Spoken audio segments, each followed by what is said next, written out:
വിവാഹ വാർഷികത്തിന് എന്താ പറയാ? വെഡിങ് ആനിവേഴ്സറി നടത്താൻ പാടുണ്ടോ? ഇസ്ലാമിന്റെ വിധി എന്താന്ന് പറഞ്ഞൊരു വിഷയം കണ്ടു. നിങ്ങൾ പഠിക്കണം.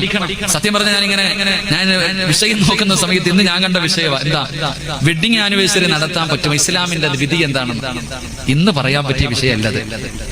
നമ്മൾ അറിയണം, ബർത്ത്ഡേ ആഘോഷിക്കുന്നവർ ഇതൊക്കെ എവിടെ നിന്നാണ് കടന്നു വന്നത്? നിങ്ങൾ ചരിത്രം എടുത്തു നോക്ക്. ഏത് മുൻഗാമിയാപ്പ കല്യാണ വാർഷികം ആഘോഷിച്ചത്? വേണ്ട, നിങ്ങളുടെ വാപ്പ ആഘോഷിച്ചിട്ടുണ്ടോ? എന്തിനാ അങ്ങോട്ട് പോണേ? നിങ്ങളുടെ ഹയാത്തിലുണ്ടല്ലോ ഉമ്മയും വാപ്പയും. നിങ്ങൾ ഇന്ന് വരെ കണ്ടിട്ടുണ്ടോ ഉമ്മയും വാപ്പയും തന്റെ വിവാഹ വാർഷികം?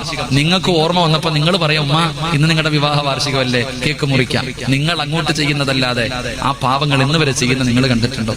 നിന്റെ ഉമ്മയുടെ ബർത്ത്ഡേ ആഘോഷിക്കണ കണ്ടിട്ടുണ്ടോ? ഇന്ന് താടിയുള്ള വാപ്പായും കേക്ക് മുറിക്കും, തലയിൽ മറ്റേ തൊപ്പിയും വെക്കും. കൊച്ചുമക്കളുടെ ബർത്ത്ഡേ ആഘോഷിക്കുന്നവർ അല്ലാഹു കാക്കുമാറാകട്ടെ.